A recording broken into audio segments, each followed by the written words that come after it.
Hello, Ramis. Hi, Vitaly. How are you doing? Yeah, I'm doing well. And you?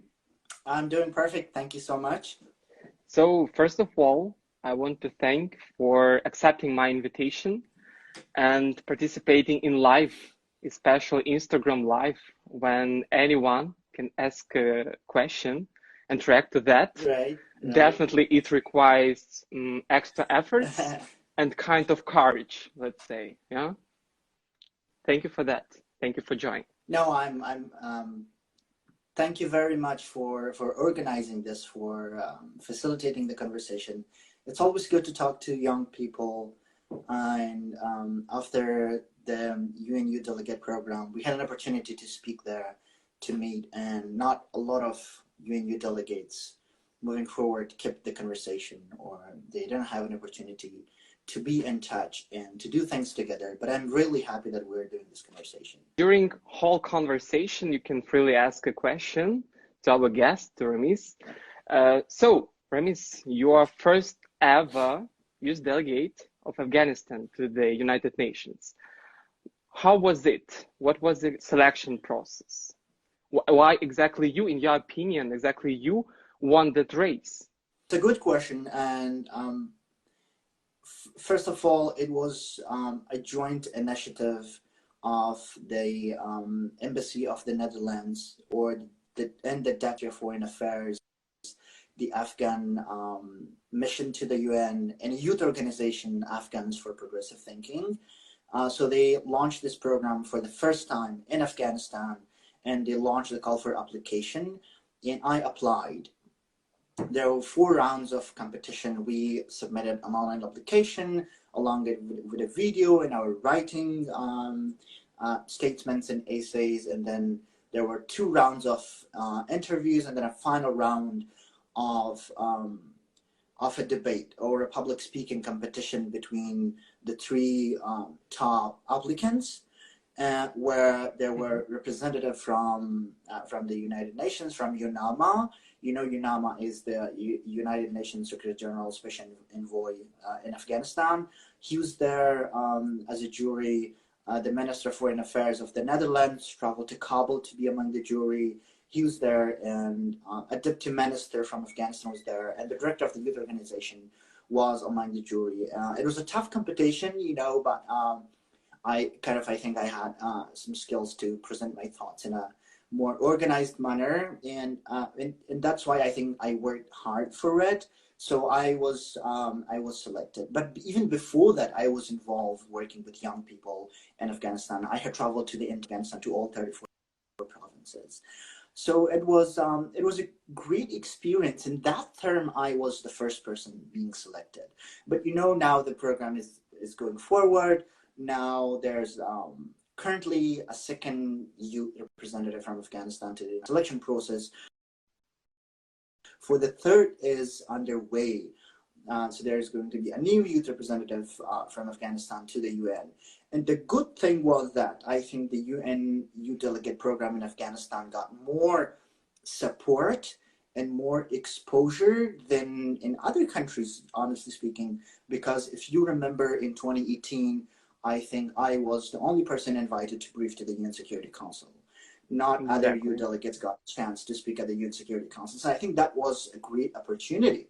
And I also spoke at a third committee, but there was a limited time, like speaking for 5 minutes, and then having the opportunity to brief to the Security Yeah, we're gonna Council talk about that a and bit have an opportunity later. to talk for A bit. 10 minutes. So yeah, so in that term, it was like it was a good competitive process, and it was a great opportunity for learning and engaging with senior diplomats and politicians, and with a lot of young people. Could you tell us about the level of competition? Obviously, over there, you met the best youth leaders of the country. Who were there? Um, well, from my country, you mean, when the competition Yeah, was during national selection. well, there were a lot of people. I think around 100 applications were received for the first round, for the first year in Hmm. 2018. Maybe because not a lot of people were aware of it. So I think that was the number of applications submitted, and some of my friends were there, and I remember them and I know them, and because we have been working together in the past, even before that, and we have been in debate programs in the past with them, and we have had projects together and activities for youth. So even if someone else was to be selected instead of me, I would be okay with it. I would be fine with that um, because I knew that they were also competent and deserving candidates. Because I really believe there are a lot of great people, young people in Afghanistan who are basically doing a great job in different fields, and so I think there were other applicants who, if they were selected, they would do a wonderful job, even better than me. Mm-hmm. In 2014, Afghanistan launched first ever national youth policy. Since then, have you noticed any positive changes? Um, well, there, you know, this current generation, the young generation in Afghanistan, is progressive, and and we all know that, and there's no doubt they have been progressive, they are progressive, and they are working really hard. So, in terms of achievement for the country or achievement for young people, there have been achievements, and despite a lot of problems and a lot of challenges, there have been achievements, but we can't say that those achievements are because of the launch of the youth policy. I, a very small number of people have read about it and they know about it. You can't bring a change by launching policies, by drafting articles or documents, unless you really use them. And if you can't go and take action and step up, you can't bring a change, in particular in a country like Afghanistan.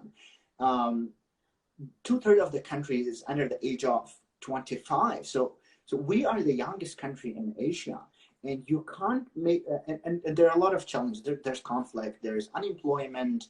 The educational system is not really responsive to the needs of the progressive world. So so that's why I think the launch of the youth policy was it was a great thing to do. It was a good thing to do, but you can't make a change with just launching a policy or just drafting a document. You have to have strategies for that, and you have to take action and do something really in practice in order to make a change. And I think that's why I think um, we could do really more than that, more than just relying that yes, we have a policy out there. Okay, let's back to the General Assembly.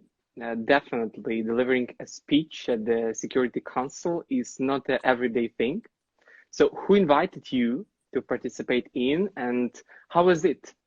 What were your emotions at that moment? Um, so in September, as I mentioned before, the UN Youth Delegate Program was initiated by the ministry, by the embassy of the Netherlands, and the involvement of other different organizations. So they were, and because the Netherlands was the pen holder for Afghanistan at the Security Council in 2018, um, um, I was informed that I would be expected to brief to the UN Security Council as well, because Mm-hmm. you delegates are supposed to be traveling to New York in October, right? In 2018, we were supposed to be there to brief to speak at the third committee on the 5th or 4th of October, I believe. So Yes. the UN Security Council debate on Afghanistan was happening just a few days before that. It was happening on the 17th of September. So I think that was a good opportunity um, to have a youth delegate briefing at the Security Council, and because the debate on Afghanistan was happening. And you know that the UN Secretary General has a special representative for Afghanistan. Mm-hmm. Um, and they have an office there. So they're also really involved in all these development activities and in social activities in terms of peace process or young people or civil society. And then I received an invitation from, and because in September, the president of the UN Security Council was the US. So I received a letter of invitation from the US mission to the UN to brief to the Security Council. And it was a great experience. I had a very limited time to talk to young people in Afghanistan, to have their ideas and their thoughts about the situation. And I didn't have a lot of time, but I tried to engage with as many young people as possible in Kabul and in the provinces, to their thoughts and include them in my speech, and I tried to do that. Did you have any last minute changes? It could be not just about the content of speech, but also about the tone, slightly emphasizing another aspects of the speech. Did you have that? There were changes, basically, and there were the first, not the first, but the biggest change was that as I told you, the president of the UN Security Council in September was the US, and the UN representative, special representative to the UN was Nikki Haley. So in my speech, I had written addressing as Madam President.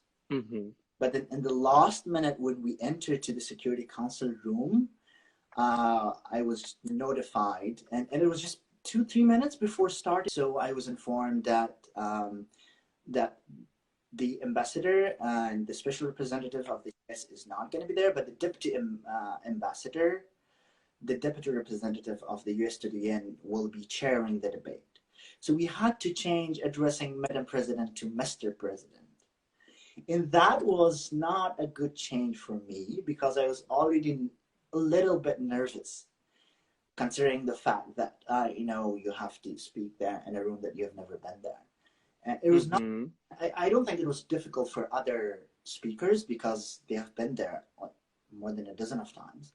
But for me, it was my first time. So I had an idea about a lot of things. I had an idea of where I would be sitting. I had an idea about reading my speech. And you address the chair of the debate more than 5-6 times. And it's difficult to make sure that you don't address Mr. President as Madam President. And I think one of the briefers did that. One of the speakers did that because...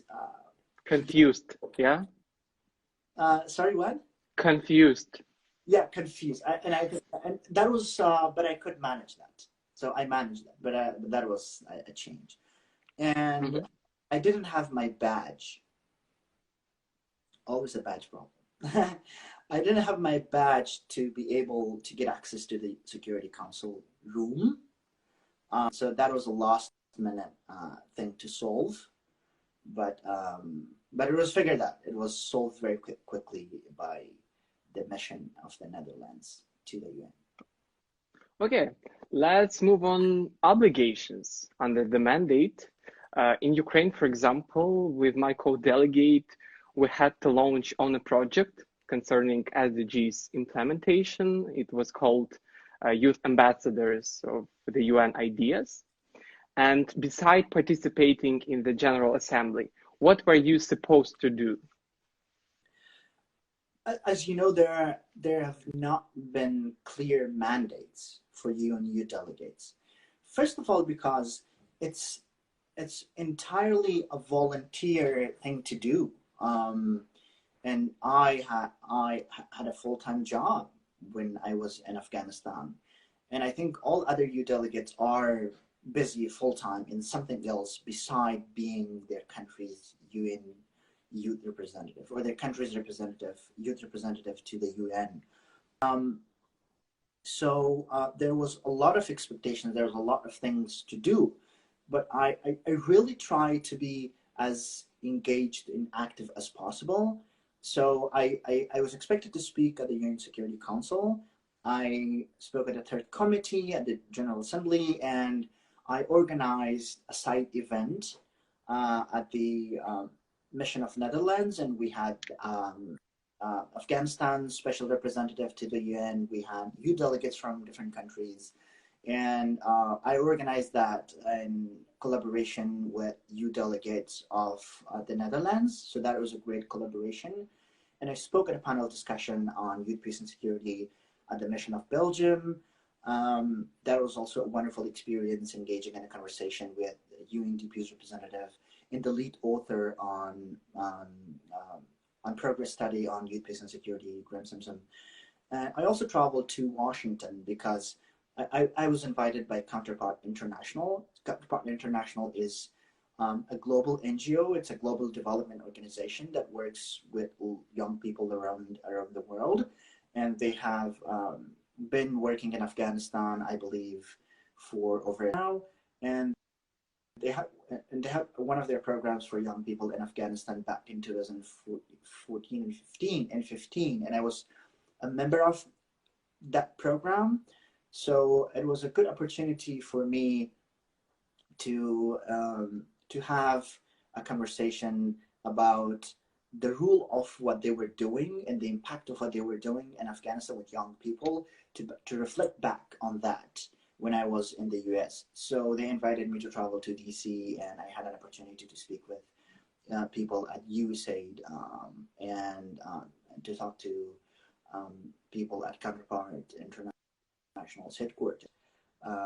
That was part of my trip, and I had an opportunity to meet with some senior diplomats, like special representatives of different countries, including Germany, Uzbekistan, the US, or the Netherlands, and the special representative of Afghanistan. I had a chance to speak to other diplomats and the representative of Afghanistan to the UN, and that was a very good. And meeting a lot of young people in all the UN youth delegates from different countries, and I had a chance to speak to many of them in person, like speaking details about our ideas. And now I'm working with the youth delegate of Georgia, Lika, and we are working on a joint project for youth for peace building. So we had a project to organize a global Youth for Peace Building conference in the US in April, and it was in partnership with Center for the Advancement of Public Action at Bennington College in Vermont. Mm-hmm. The conference was supposed to be from the 9th to 11th of April, but we had to cancel it because of the pandemic. But we're still working on that. So there's a lot of opportunity to reflect and think about what we did and how we can use it. Yeah, definitely you have pretty amazing experience in peace building activities in your country. And what your achievements that you are proud of?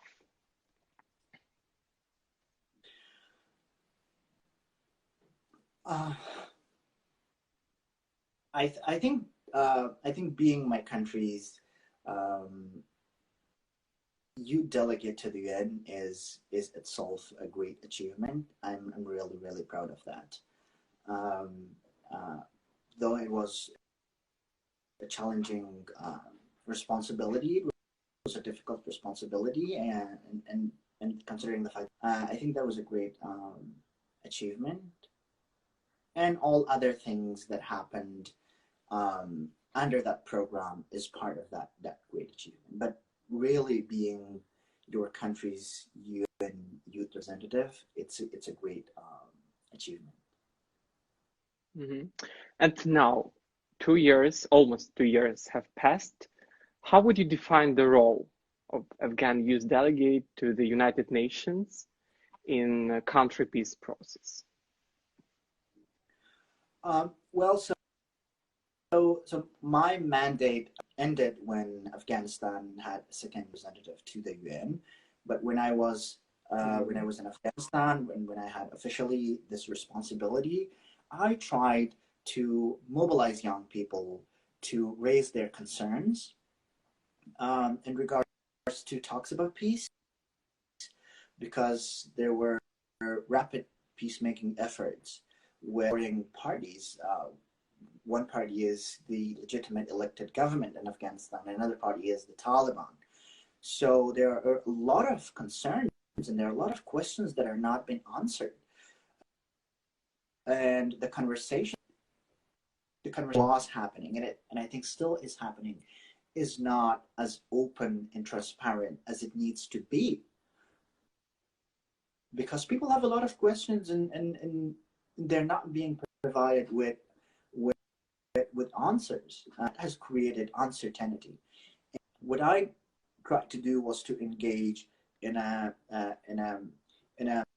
I would say closely with some young leaders, and or write about it or speak about it, and to encourage them and to support them to be able to write about their concerns, about their questions in regards to the peace process, and of course those concerns belong to me as well.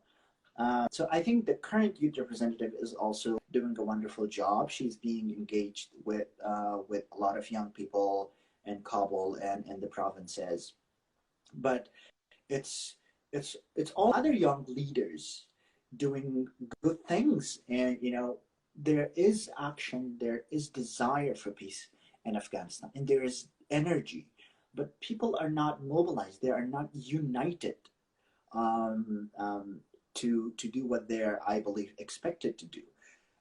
When I talk to young people still who are in Afghanistan about the current situation and about the peace process, there are two groups: people who are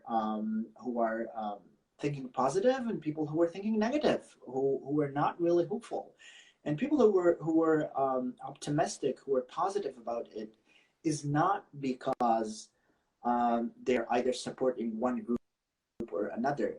It's because, so the last part of my answer was that, and people who are negative about the current process is because of the increase in the level of violence.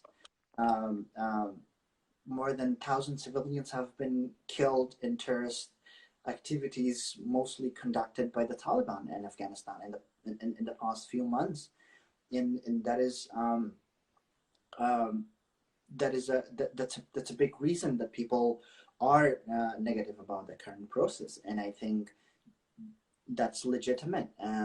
That their negativity and their level of concern, whether this process will bring peace to the country or not, I think that's a legitimate concern, and I think the questions that they have are legitimate. And because of the fact that the anger also drives negativity, and I think that anger is legitimate, and there should be an end first to the level of violence. There should be a ceasefire. Then we can move forward to building an actual peace in Afghanistan. Yeah. Okay, thank you. We also have a question from foreign policy think tank, Adastra.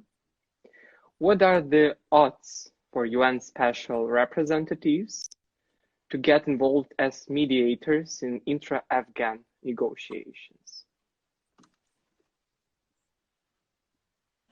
Well, I think I don't know what are the odds, but I think it's something that they have to do. And I think that's important. It's required. But the UN Secretary General's UN Secretary General already has a special representative in Afghanistan, and I think that's there since 2004. And they are already involved in the process in a way, and there's basically a new representative that replaced the former representative, and this new representative has been Canada's ambassador to Afghanistan for, I think, for a term of 2 years, and she knows the country very well. She knows the people, and she has been a good supporter of the Afghan people, mainly women and young people. I have had the opportunity to meet with her in 2014, and I think in 2015, and because I was organizing the youth debate rounds at the Canadian Embassy when she was Canada's ambassador in Afghanistan. And now she is UN Secretary General's special envoy for Afghanistan. So I think she has started engaging with senior politicians and leaders of the country. But I think the UN Security Council, as the main organ at the UN responsible for global security, I think they can really do more than that. I think they can order a ceasefire and so that there is an end to the violence, to the level of violence, and that will, I think, provide a greater opportunity for talks where there is trust, for talks where Afghans do not lose their lives between peace talks, and I think that's going to be a great measure to be a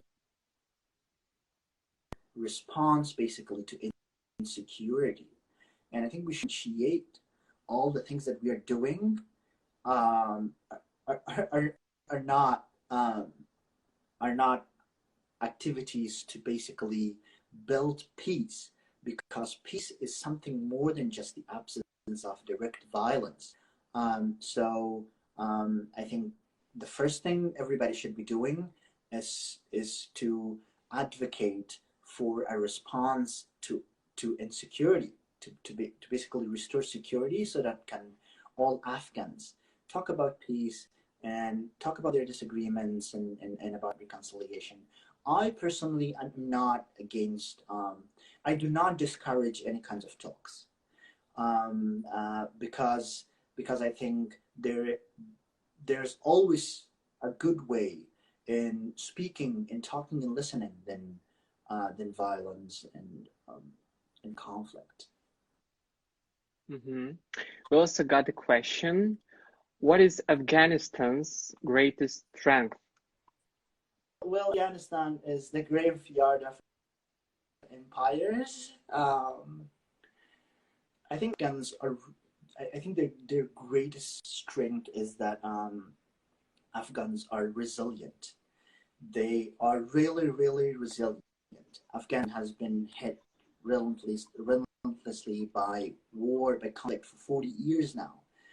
But Afghans are still aspiring for peace in their country. They're still working very hard to make their country a better place for their future generations.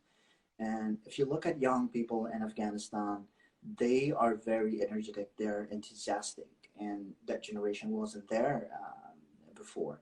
So I think they're really resilient. I think with that level of resilience and hardworking, and the desire for peace, anyone and that's out there, I think we will have a better future in Afghanistan.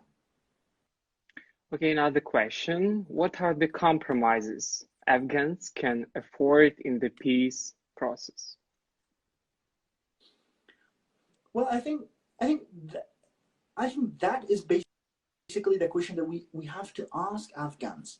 And one of my concerns when I was in Afghanistan, when I was meeting these ambassadors basically, and people who are in the government, people who are responsible for the process, what Afghans want, what are the Afghans can compromise?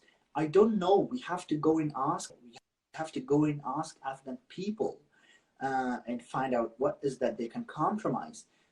When we talk to them, when we speak with them, we can basically define our areas for compromise. I think if we are working for peace, making between warring factions, between warring groups, I think we have to talk about compromises as well, because there can be no political settlement or a peace agreement without some compromises. And in the context of Afghanistan, it's really, really important. The two parts, they want, for example, some level of endorsement for their legit, and that is a compromise, or because war crimes have in Afghanistan. So people want justice. But I think the question that can we compromise on justice should be asked from the Afghan people. And I don't think an individual, even a representative, can answer that question on behalf of all Afghans, because that is a very, very difficult question.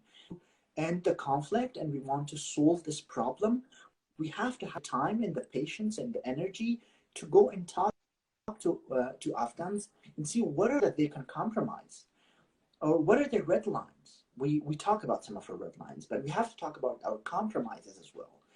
And that should, I don't think that should be justice. I don't think we should compromise on justice, but there should be something that we should compromise on. Okay, thank you.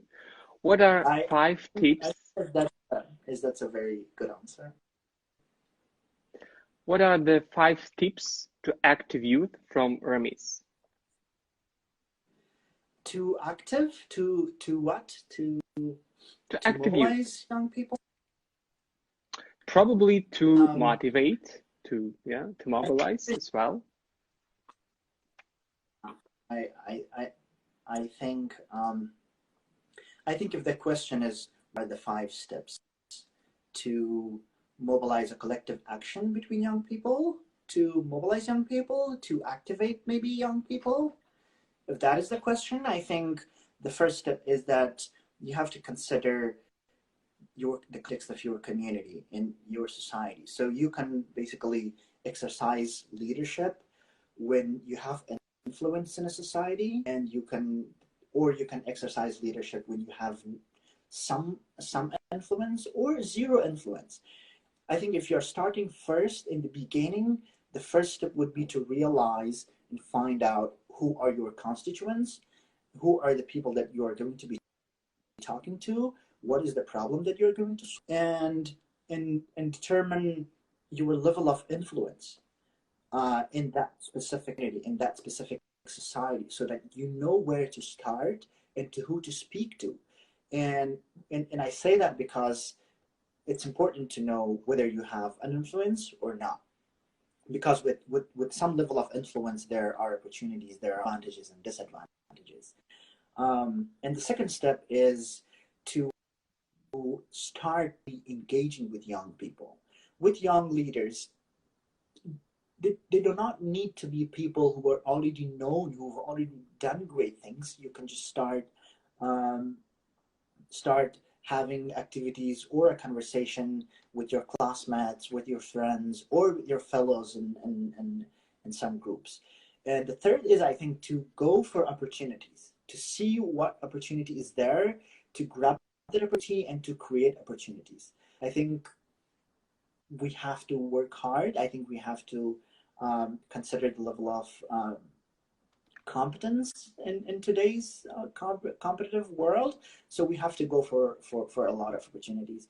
I think 4 is to also have some small group of people. I think is always better than doing things on your own. So I think the 4th step would be to find like-minded people, to see who share the same values with you, and who are the people that you need their skills and that you can work with them. And I think that's important, so that then you can get support, and the skills that you from other people can help you organize, you advocate for your thoughts, or advocate for the change that you basically would like to bring. And 5th is, I think, to personally to define our mission. What is that we want? What kind of change we want in our world, in our society, and what are the activities that we need to carry out. I think that's important to have finally a leadership mission that is personal to you, but something that is important to your followers, to your friend, and to your country, and to the world. how do you see an impact of young Afghans who live abroad and can make to Afghanistan? I think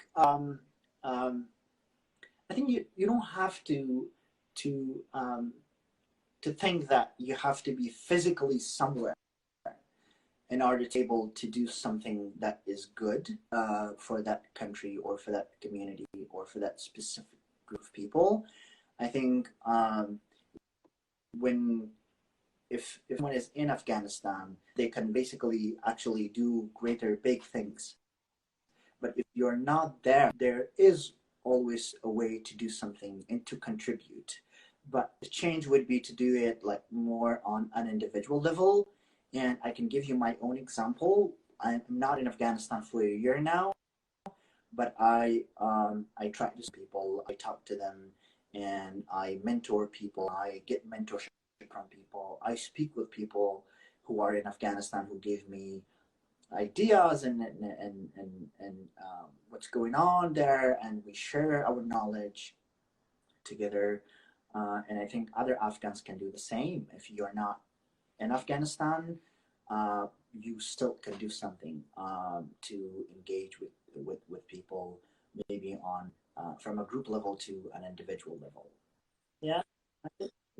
Yeah, we got another question. Should Afghans stay hopeful that the peace process will not stall, and why? I think it's a difficult process, like, and I think it's always good to be hopeful. And I as a person, I'm always positive, but I always do think about the challenges and the barriers and the difficult things that can happen. And moving forward, I think now that there is a kind of a political arrangement between the two Afghan leaders, there was basically a political stalemate, a kind of a political crisis. I don't want to call it a crisis, but it was a political crisis happening in Afghanistan after the results of the general elections was announced, and there were two people basically, an elected president and calling himself president took oath, and that political stalemate has ended now. There was a political agreement signed between the two leaders, and now Afghanistan officially has the head of Afghanistan National Council for Peace and Reconciliation, a new title and a new office beside having a ministry or another council. So I think that can also bring new hopes to the Afghan people. This will not face another deadlock, I think. Okay. So it was nice meeting you, and thank you for accepting. Thank you for taking part, for answering questions, and thank you to our audience for active participating in our live. So stay safe and see you. Thanks. It was a very good opportunity speaking with you and talking to our friends. Opportunity, and you also stay safe. And I hope we can do this in the future. So thank you so much. So goodbye. Have a nice weekend.